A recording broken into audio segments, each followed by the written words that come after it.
दिख रहा है, क्या लिखा गया बोर्ड पे, ऑल इंडिया रैंक 1 कैसे लाएं। ये बड़ा महत्वपूर्ण क्वेश्चन बन जाता है और ये सिर्फ एक एसएससी के एग्जाम्स के लिए नहीं, ये आपका यूपीएससी के लिए भी होता है, ये आपका आईआईटी जेईई के लिए भी होता है। 10वीं 12वीं किसी भी क्लास का, मतलब कोई भी स्टूडेंट शुरू में तैयारी करने आता है ना, कोई भी एस्पिरेंट हो, ठीक है, तो वो अपने कॉम्पिटिटिव एग्जाम्स के लिए ये बात जरूर पूछता है कि सर ऑल इंडिया रैंक 1 कैसे लेके आए। ठीक है, मैंने भी जब मेहनत की थी ना, तो ऑनेस्टली बताऊं, मुझे भी नहीं पता था कि मेरा ऑल इंडिया रैंक जो है वो 114 आ जाएगा या फिर मैं एक्साइज इंस्पेक्टर के तौर पे सिलेक्ट रहूंगा।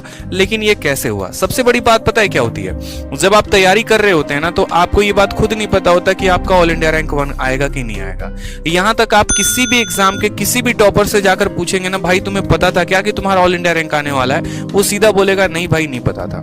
रीजन मैं आपको बताता हूं, क्योंकि ये जो ऑल इंडिया रैंक 1 होता है ना, ये आपकी किस्मत पर होता है। आप बोलोगे सर इसका मतलब क्या घर पे बैठे रहे किस्मत के भरोसे रहे ऑल इंडिया रैंक 1 आ जाएगा? बिल्कुल भी नहीं। मतलब आप ये प्रेडिक्ट कर सकते हैं कि आपका रैंक जो होगा वो 1 से 10 के बीच में जरूर होगा, लेकिन आप ये कभी नहीं कह सकते कि आपका ऑल इंडिया रैंक 1 ही होगा। ठीक है, अब मैंने कई सारे टॉपर्स के इंटरव्यू देखे यूपीएससी में, जैसे मान लीजिए आपके टीना डाबी भी हो गई जो ऑल इंडिया रैंक 1 है, उनके पहले हीरा सिंघाल भी थी, ठीक है, और भी कई सारे टॉपर थे। लेकिन किसी का भी इंटरव्यू देखने पर कभी यूपीएससी तक का एक टॉपर है वो कभी ये नहीं कहता है हाँ भैया हम तो कंफर्म थे, हमको शुरू से पता था मेरा ऑल इंडिया रैंक आने वाला है। एसएससी में भी आप किसी भी टॉपर का इंटरव्यू देख लीजिए ना, वो कभी नहीं बोलेगा अरे हमको तो कंफर्म पता था कि मेरा ऑल इंडिया रैंक आने वाला है। किसी को ऑल इंडिया रैंक 1 के बारे में पता नहीं होता।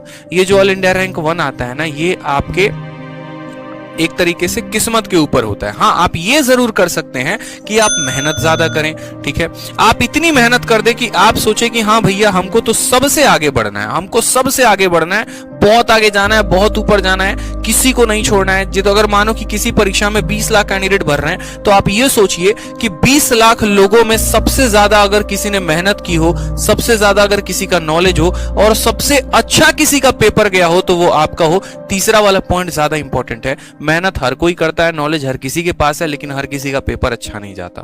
ठीक है, तो सबसे ज्यादा जो पेपर अच्छा गया हो ना, वो आपका गया हो, तो आप प्रेडिक्ट कर पाएंगे कि आपका 1 से 10 के बीच आ भी जाए, लेकिन ऑल इंडिया रैंक को आप कभी प्रेडिक्ट नहीं कर पाएंगे। मेरा खुद का भी था, मैं ऐसा सोचता था कि यार देखो सीजीएल का तो बहुत बड़ा गेम हो जाता है, इसमें तुम कुछ कह नहीं सकते, लेकिन हाँ सीएचएसएल में पक्का ऑल इंडिया रैंक 1 लेकर तो आ ही जाएंगे। मैं अपने दिल की बात बता रहा हूं, कोई फर्जीवाड़े वाली बात नहीं बता रहा। लेकिन यहां पर भी ऑल इंडिया रैंक 1 नहीं आया। सोचो क्या हमने कोई कसर छोड़ी? नहीं छोड़ी।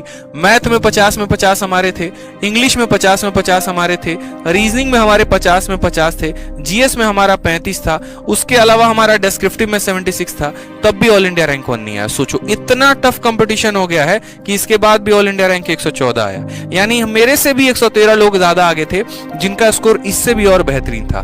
तो कभी भी आप यहां पर अपने आप को एक्सपेक्ट ही नहीं कर सकते जनाब, ठीक है, कि आपका ऑल इंडिया रैंक आने वाला है। ठीक है, इस बात को ध्यान रखिए, मेहनत करते रहिए, ये जो है आपका किस्मत के ऊपर है। भगवान का दुआ लेते रहो, आशीर्वाद लेते रहो और मेहनत करते रहो दोनों।